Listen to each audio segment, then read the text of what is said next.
नमस्कार दोस्तों, मैं विवेक आप सभी मित्रों का एक बार फिर से माय हिंदी गुरुजी में बहुत बहुत स्वागत करता हूं। दोस्तों, हिंदी व्याकरण की चौथी कड़ी में आज वर्ण क्या है, इन बातों की चर्चा करते हैं मित्रों। तो चलें, पहला है वर्ण। इसका अर्थ पहले जान लेते हैं। तो वर्ण का अर्थ होता है मूल अथवा जड़। मूल शब्द का अर्थ भी जड़ ही होता है। अब इसको थोड़ा स्पष्ट करने का प्रयास करते हैं मित्रों। मान लिया जाए कि कोई व्यक्ति है जिसको अपने मन के विचारों को लिखित रूप प्रदान करना हो अथवा वह चाहता है, तो उसको किसकी आवश्यकता पड़ेगी? सबसे पहले किस माध्यम से वह लिखित रूप दे सकता है? तो वह जो माध्यम होगा वह वर्ण हो सकता है ना। अब यदि हिंदी को देखा जाए या हिंदी के अंतर्गत मूल या जड़ क्या हुआ? जैसे अ, आ, इ, ये सभी मूल जड़ हुए, है ना, जो वर्ण कहलाते हैं। इसी के माध्यम से हम हिंदी में किसी विचार को लिखित रूप दे सकते हैं। स्पष्ट है मित्रों? अब परिभाषा देखते हैं पहले। तो वर्ण उस मूल ध्वनि को कहते हैं जिसका खंड या टुकड़ा नहीं किया जा सकता हो, है ना। इस मूल ध्वनि को हम और छोटा नहीं कर सकते और टुकड़ा नहीं कर सकते, ठीक है। तो वह मूल ध्वनियां हो जाएगी। अब दूसरे शब्दों में वर्ण लिखित भाषा की सबसे छोटी इकाई होती है जिसके खंड नहीं हो सकते, है ना। क्या होती है? सबसे छोटी इकाई। तो उसका खंड या टुकड़ा कभी नहीं हो सकता। जैसे अ, आ, ई, उ, ए, ओ, व इत्यादि, है ना। तो ये जितने भी हैं, यानी स्वर और व्यंजन, जितने भी इसमें जो वर्ण है, उसका कभी खंड कभी या टुकड़ा कुछ भी नहीं किया जा सकता है ना। स्पष्ट है? अब आगे देखते हैं। अब शब्द है पानी। तो पानी शब्द की दो ध्वनियां हैं।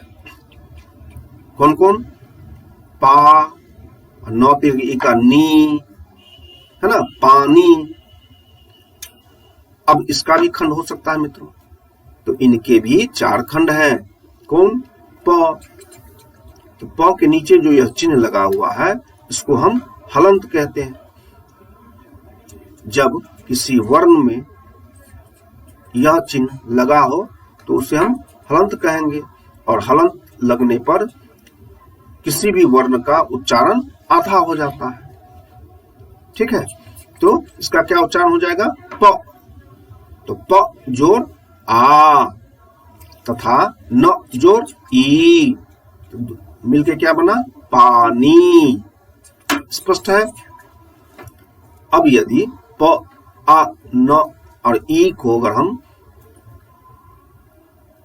अब और अधिक टुकड़ा करना या खंड करना चाहें तो नहीं हो सकता।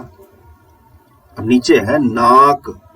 यह इसका दो टुकड़ा है या खंड है। एक है ना और दूसरा क। ना जोर क, नाक हुआ। अब इसका भी खंड हो सकता है। जैसे न जोर आ, क जोर अ, नाक, है ना। अब लेकिन अगर न को, आ को, क, अ को हम यदि खंड या टुकड़ा करना चाहें तो नहीं हो सकता है। अब नीचे देखते हैं। इसके बाद इन चार ध्वनियों के टुकड़े नहीं हो सकते, इसलिए ये मूल ध्वनियां वर्ण या अक्षर हैं। क्या होगा? अब इनके टुकड़े कभी नहीं हो सकते हैं, तो इसलिए इसको हम, इस मूल ध्वनि को हम वर्ण या अक्षर, कुछ भी कह सकते हैं, वर्ण कह सकते हैं या अक्षर भी कहते हैं। इसका दो नाम है। स्पष्ट है मित्रों? अब आगे है वर्णमाला। तो परिभाषा है, वर्णों के समूह को वर्णमाला कहते हैं। अब दूसरे शब्दों में वर्णों के व्यवस्थित क्रम को वर्णमाला कहते हैं। ऊपर क्या है? वर्णों के समूह को, वर्ण का समूह होगा, एक समूह होगा तो वह वर्णमाला कहलाएगा। दूसरे शब्दों में है कि वर्णों के व्यवस्थित, यानी वह व्यवस्थित होना चाहिए, अव्यवस्थित नहीं होना चाहिए, वह अपने क्रम में होना चाहिए, है ना। अब यदि वह क्रम में नहीं होगा तो वह वर्णमाला नहीं होगा। स्पष्ट है? अब आगे बढ़ते हैं। हिंदी वर्णमाला स्वर वर्ण तथा व्यंजन वर्ण से मिलकर बनी है। स्पष्ट है? हिंदी की जो वर्णमाला है स्वर और व्यंजन दोनों से मिलकर बनी है।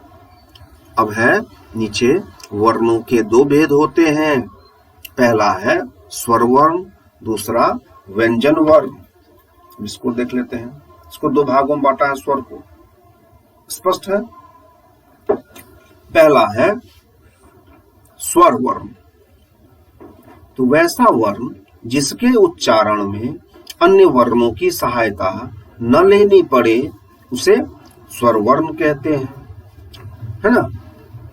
दूसरे की सहायता न लेनी पड़े, जैसे अ आ इ ई उ ऊ ए ऐ ओ औ तथा ऋ इत्यादि।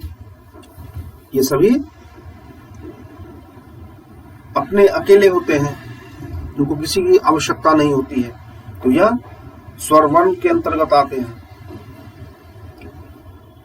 व्यंजन वर्ण दूसरा है। तो वैसा वर्ण जिनके उच्चारण में स्वर वर्णों की सहायता लेनी पड़े उसे व्यंजन वर्ण कहते हैं। मतलब व्यंजन वर्ण स्वर वर्ण की सहायता से बोला जाता है। अब जैसे क, ख, ग, घ इत्यादि। इसको अगर खंड करते हैं तो क्या होगा? क जोड़ अ, तो अ छुपा हुआ इसमें, ख जोड़ अ, ग जोड़ अ, ग। सभी में जितने भी व्यंजन है सब में अ की मात्रा नीचे लिखा हुआ है कि प्रत्येक व्यंजन में अ की ध्वनि छिपी रहती है ना। ऊपर स्पष्ट है सब कि अ की ध्वनि प्रत्येक व्यंजन में छिपी होती है। स्पष्ट है मित्रों? अब आगे बढ़ते हैं। अब है उच्चारण में लगने वाले समय के अनुसार स्वर के तीन भेद होते हैं।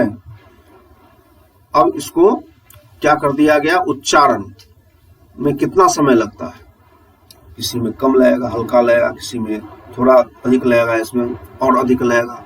तो इस आधार पर इसको बांट दिया गया है स्वर को। तो कौन कौन है? पहला ह्रस्व स्वर, दीर्घ स्वर और तीसरा प्लुत स्वर, है ना। तो पहला है ह्रस्व स्वर। तो जिन स्वरों के उच्चारण में कम समय लगता है उसे ह्रस्व स्वर या एक मात्रिक स्वर भी कहते हैं। दूसरा नाम क्या है? एक मात्रिक, एक मात्रा लगता है, ठीक है, एक मात्रिक स्वर कहते हैं। हल्का इसमें लगता है ध्वनि। ये संख्या में 4 होते हैं। कितने होते हैं? 4 होते हैं। ह्रस्व स्वर की संख्या 4 है। कौन कौन? अ, हर्ष ई, हर्ष ऊ तथा ऋ। ठीक है, स्पष्ट है? अब है दीर्घ स्वर दूसरा। जिन स्वरों के उच्चारण में ह्रस्व स्वर से दुगुना समय लगे उसे दीर्घ स्वर या द्विमात्रिक स्वर भी कहते हैं। दूसरा नाम क्या है? द्विमात्रिक स्वर।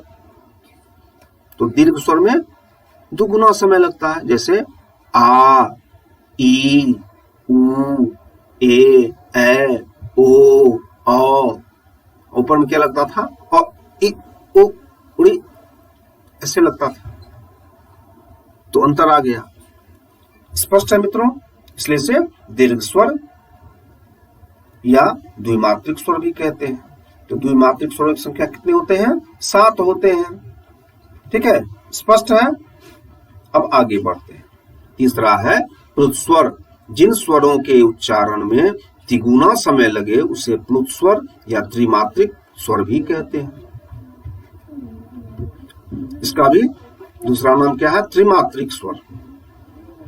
तो जिन स्वरों के उच्चारण तिगुना ऊपर वाले दोनों से भी अधिक समय लगे तो उसे हम प्लुत स्वर कहते हैं। जैसे ओम, राम, ये सभी प्लुत स्वर के अंतर्गत आते हैं। अब है हिंदी में वर्णों की संख्या। हिंदी में कुल वर्णों की संख्या निम्न है। पहले है स्वर।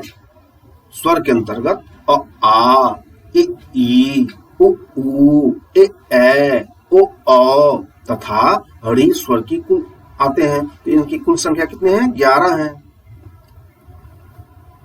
नोट है ऋ और ड़ी माने बड़ी री का प्रयोग प्रायः हिंदी में नहीं के बराबर होता है, संस्कृत में होता है। मतलब जो है सुलरी और जो बड़ी री है, एक होता है छोटी री जिसमें ऋषि ये सब लिखते हैं, एक होता है बड़ी री। तो जिस इसका प्रयोग और री का प्रयोग अब हिंदी में नहीं के बराबर होता है, इसका संस्कृत में प्रयोग होता है विशेष तौर पर। तो इसलिए इसको स्वरूप में से इसका स्थान हट गया। स्पष्ट है मित्रों? अब है व्यंजनों की संख्या। तो देखते हैं तो कौन कौन व्यंजन है। तो कवर्ग, कवर्ग के अंतर्गत आते हैं क, ख, ग, घ, अंग। अब चवर्ग है तो चवर्ग के अंतर्गत च, छ, ज, झ, य। टवर्ग के अंतर्गत आते हैं ट, ठ, ड, ढ, अण या अण, है ना। और तवर्ग के अंतर्गत त, थ, द, ध, न।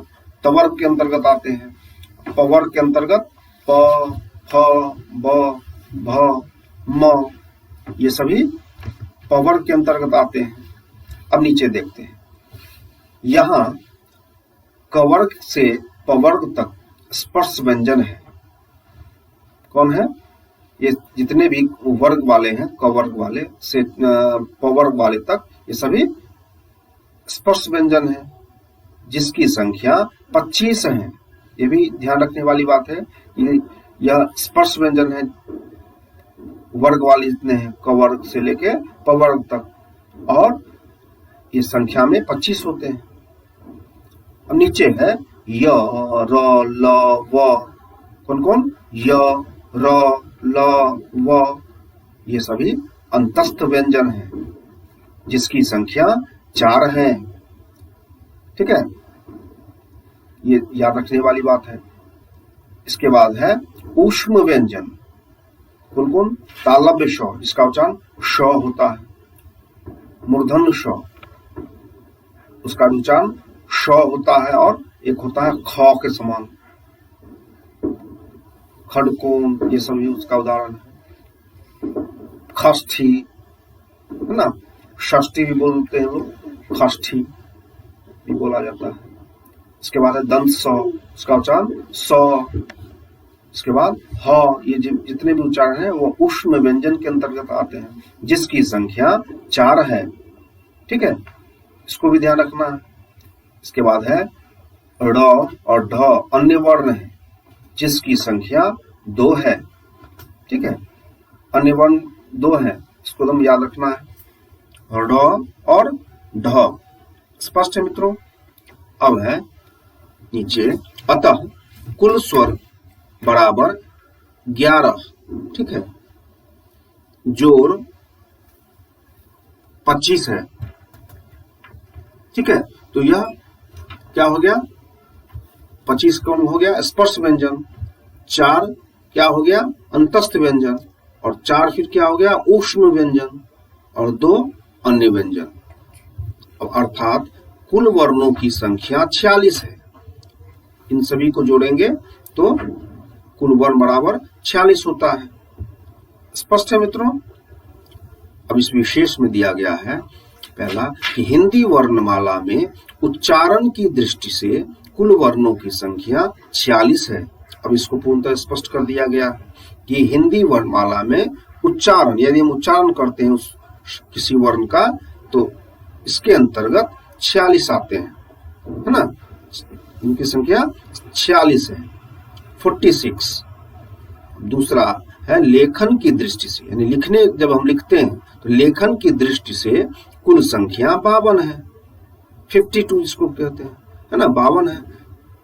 इसमें 46 वर्णों के अलावे कुछ और वर्ण हैं जो इस प्रकार हैं, यानी 46 में जो ये हटा दिया गया इन सभी को, वह है री, बड़ी री, अंग, अ, ज, जम के नीचे एक छोटा सा बिंदु लगा हुआ है, उसको ज पढ़ते हैं, है ना।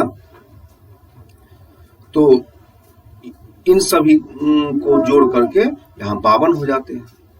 स्पष्ट है मित्रों। अब आगे बढ़ते हैं।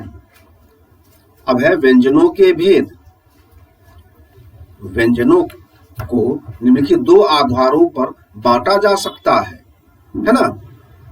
पहला है क, उच्चारण के आधार पर, और दूसरा ख है परस्पर मेल के आधार पर।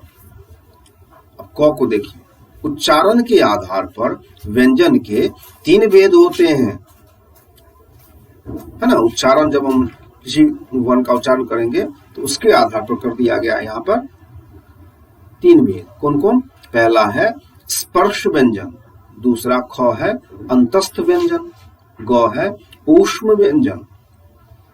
इसके विषय में जानते हैं। तो क है स्पर्श व्यंजन, जिन व्यंजनों का उच्चारण करते समय वायु मुख के किसी न किसी भाग को स्पर्श करती हुई बाहर निकलती है, उसे स्पर्श व्यंजन कहते हैं, है ना।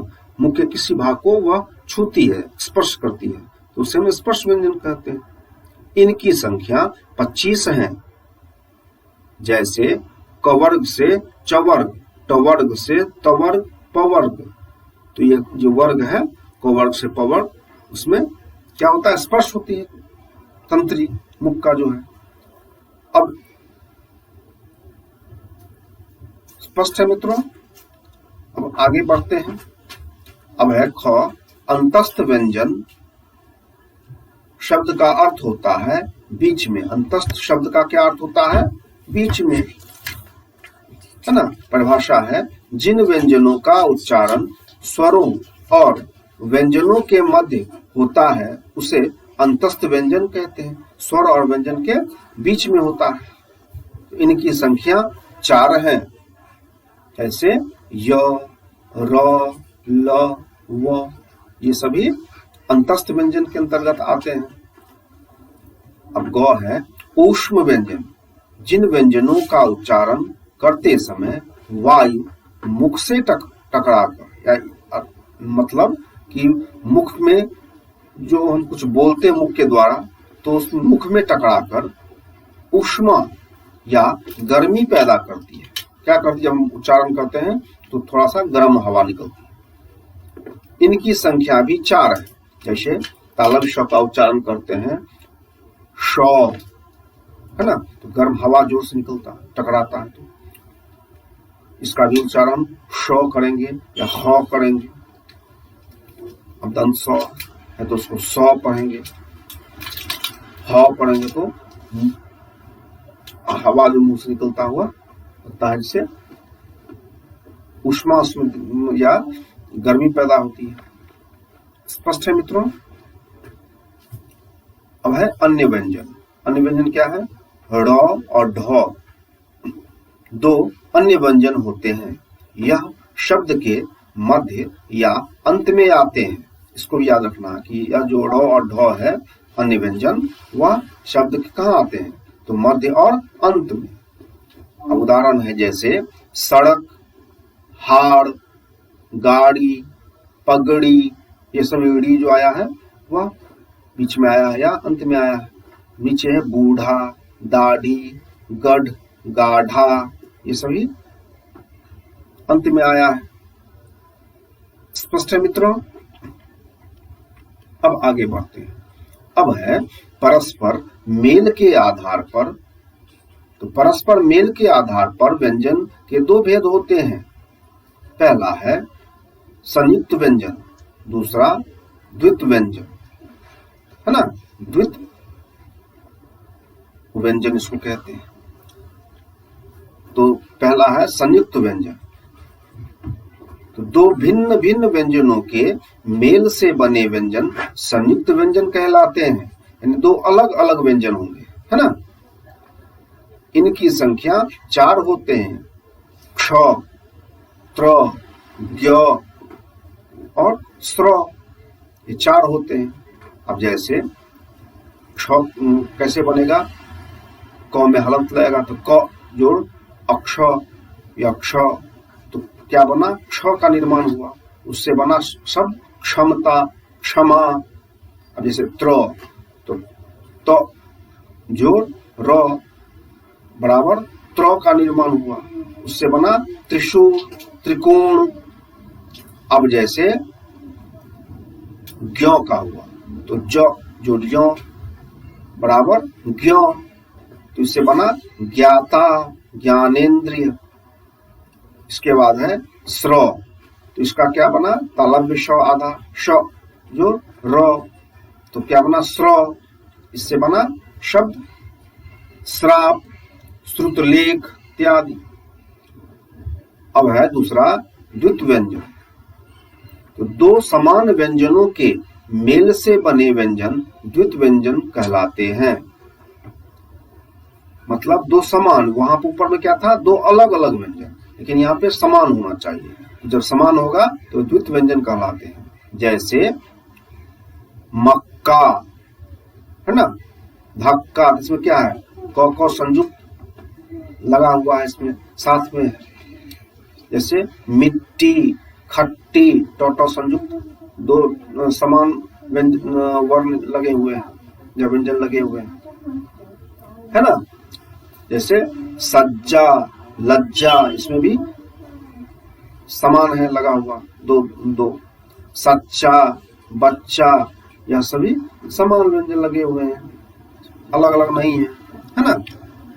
स्पष्ट है अब कि द्वित व्यंजन किसे कहते हैं। अब मित्रों, अपनी बातों को समाप्त करते हुए हम आप सभी मित्रों से यह कहना चाहते हैं कि यदि मेरा यह पाठ्यक्रम अच्छा लगे और उससे कुछ फायदा मिले, तो आप सभी मित्रों से निवेदन है कि लाइक बटन को अवश्य दबाएं और सब्सक्राइब करें, जिससे आने वाला जो वीडियो होगा फिर वह सर्वप्रथम आप तक पहुंचे, आप इस ज्ञान प्राप्त सर्वप्रथम कर पाए। ठीक है। इसके बाद शेयर करें। शेयर करने से क्या होगा, यह हम अन्य बंधुओं तक पहुंचेगा और वह भी इसका लाभ उठा पाएंगे। ठीक है। इसके बाद कमेंट अवश्य करें मित्रों। इससे क्या होगा, हमें यह जानकारी मिलेगी कि हम क्या सही कर रहे हैं, क्या गलत, कहाँ गलत हो रहा है ना।